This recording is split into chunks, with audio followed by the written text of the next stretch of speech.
So both young pairs here coming off the back of impressive runs in this. And time to take a look then. And his partners here with Aragón Dehnike from Paraguay, and facing them the Spanish duo Francisco Cabeza now on the screen, and his partner here Diego Garcia.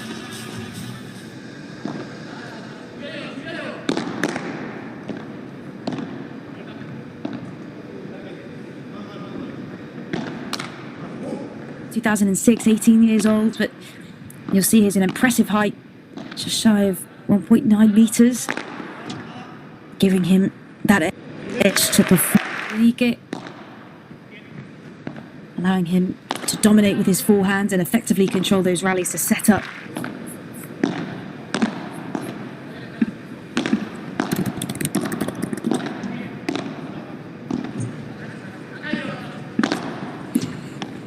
It looks humid out there in those courts today. It's actually only 9 degrees in Gijón.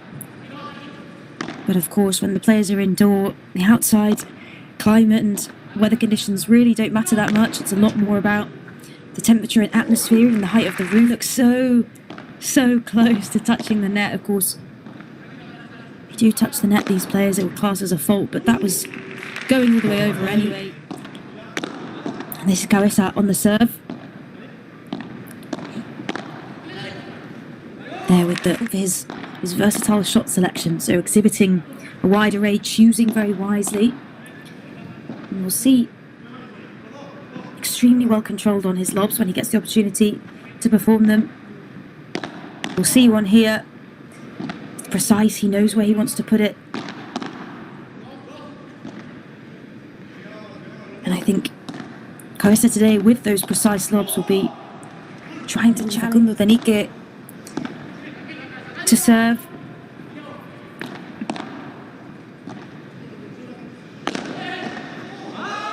And unable to read and get to those balls right at the net.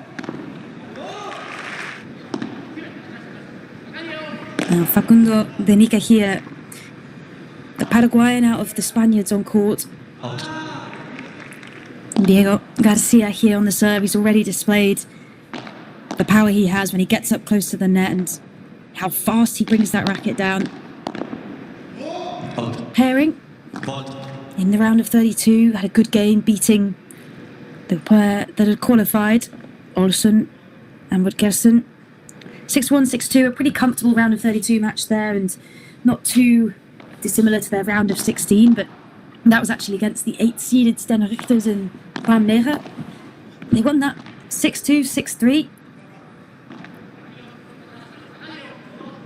It was a good confidence boost from them, knocking out a seeded pair in that round of 16, and they've then went on to the quarterfinals. And they're one of the upsets of the tournament, you might say, as they actually knocked out the second seeded Italian pair.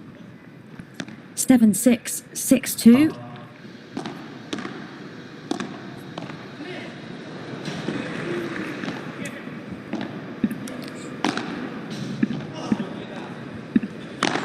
And the other men's semi-final will be our final match of the day here on the centre court. It will be our top seeds, Herrera.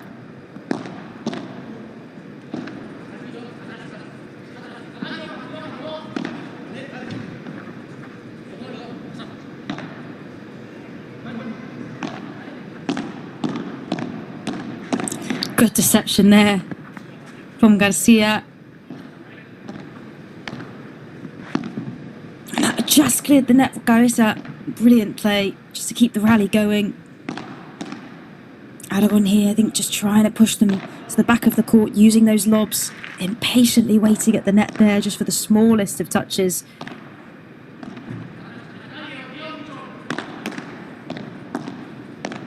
Good block from Garcia.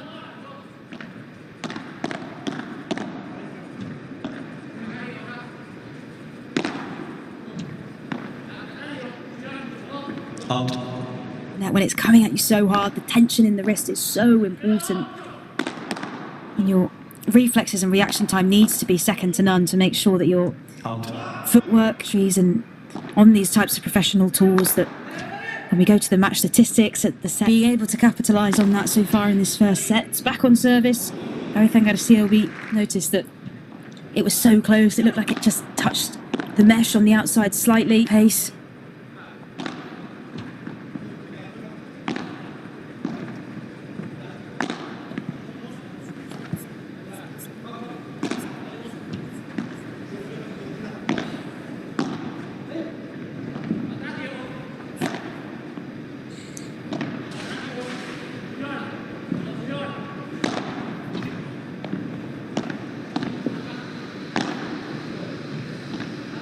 Now Cabeza there just controlling the game really well. His proficiency from Garcia out of the court. Look at this. They know that they've maybe pretty stay relaxed to keep playing. Don't try and play up to it.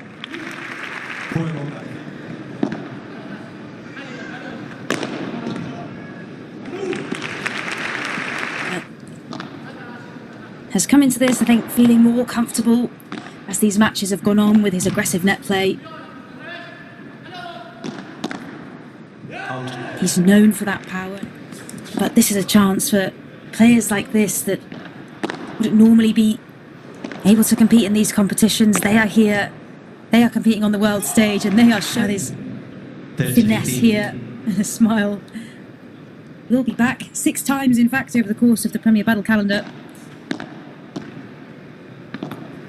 But it's special. This Gijón P2, as will crown for the first time a pair which will never have won a Premier Padel tournament in history.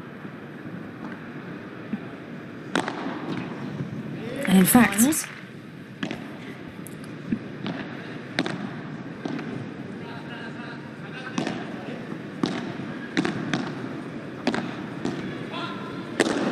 and these players on court now will look up some paddle accounts on social media. They're the ones that get shared, they're the ones that get talked about and reacted to the most, because they look so impressive and the players are absolutely giving it everything to get outside the court.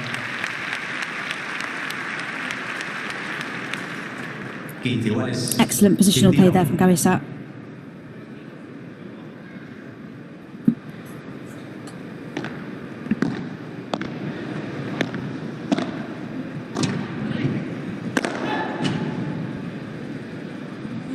I think each pair have now stabilised, taking better advantage of their serve and the time they get to come up to the net and be aggressive. I think Dehnike and Aragón have worked out how they can get Aragón into those positions of attack more and leveraging the power that he's got in his smash. Dehnike going out, anticipating the ball, going outside. It didn't quite, but Aragón was there to scoop it up.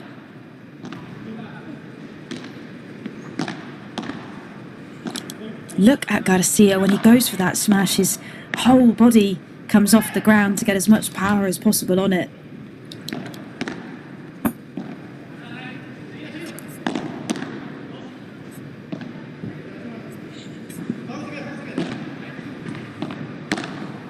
Garcia is the tallest player out there on the court today, and they'd go into their service 5-4 up.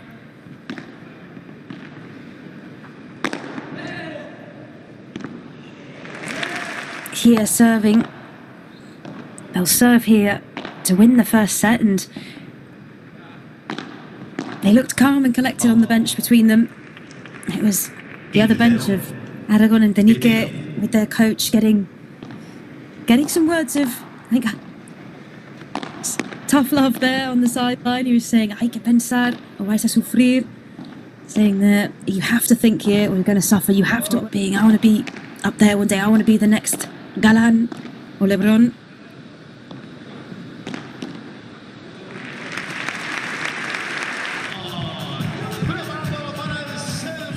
To pull away and take it 6-4, that all-important moment where they went into their service at 5-4 up, giving them a lot of confidence.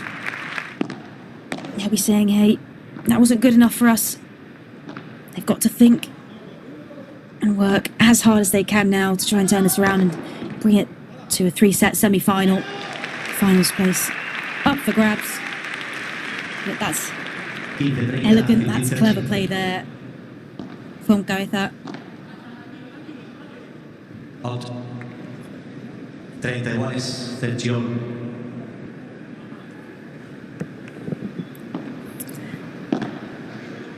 Now Dehnike is serving here. At just 16, was the youngest player to reach a quarterfinals at a Premier Padel event. He knows what it's like to compete on this stage. Being ranked at 255 in the world, he's a promising young talent who I'm sure we will see in those top spots in the years to come. And despite being young, he's got a really mature understanding of the game. You'll see he's positioning and anticipating the right-hand side of the court, and he's taken the position on the left. Comfortable there. And even though players have their preferred side, they'll have to train and be comfortable on the other as well for moments like that when they do have to switch.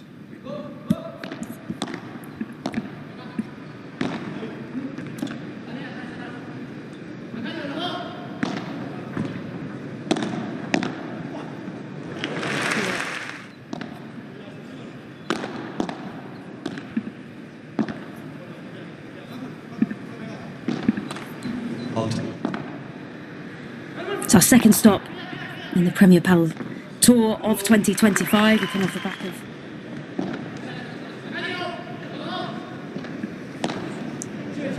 good early advantage, but it then equalised a bit later on.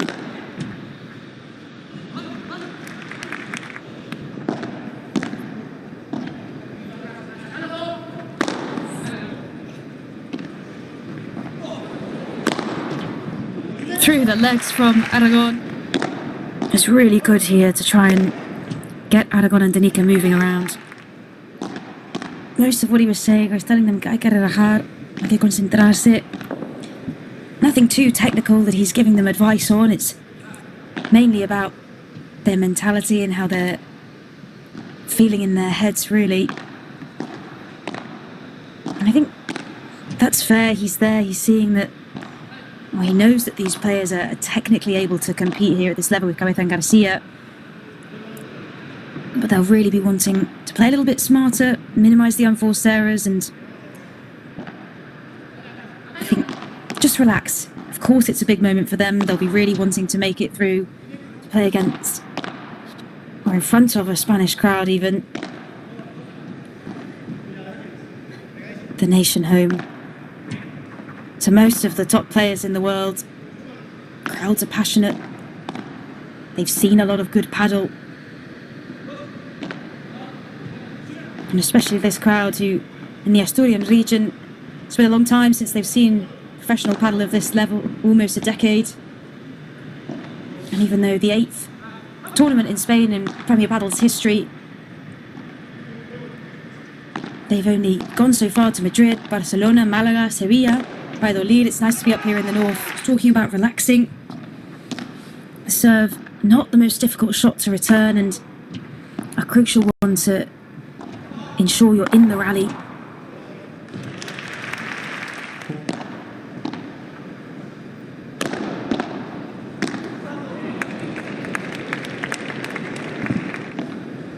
A heartfelt apology there from Aragón, I'm sure. It's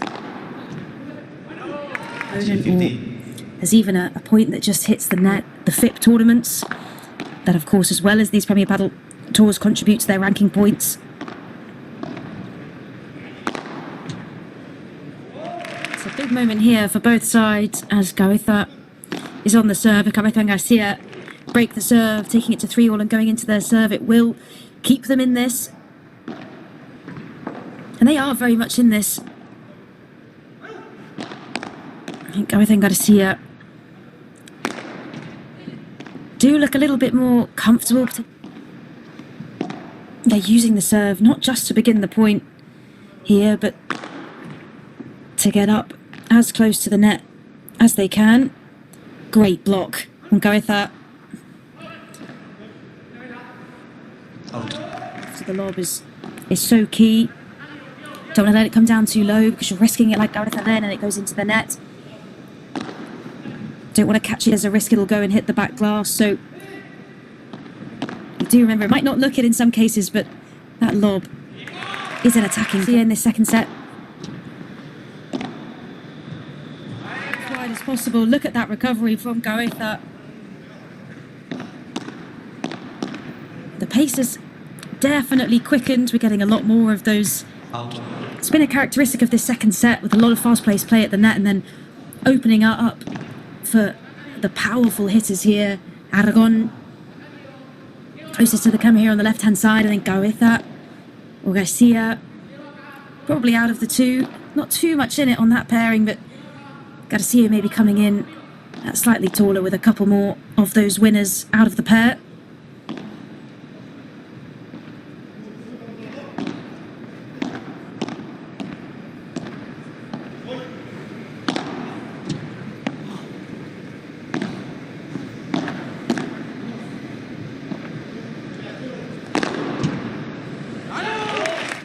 Cabeza and Garcia, the advantage here to keep 2 games clear.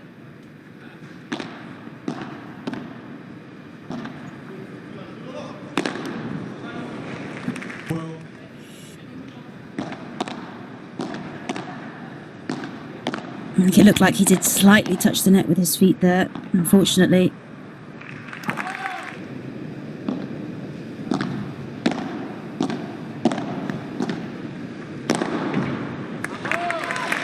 This P2, the music is loud, the crowd are clapping along, and they are here to see these spectacles of paddle.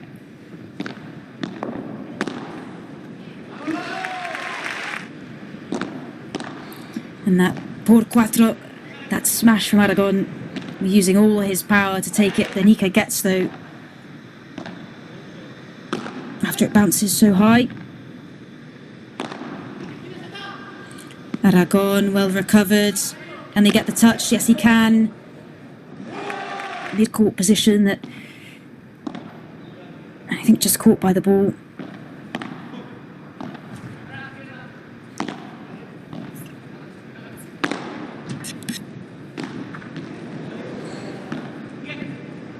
Great touch from Aragón. Great run outside the court though from Garcia as well. What a rally. Testament to how much each pair want to get to that final and want to make history here in Gijón P2. For this Gijón P2.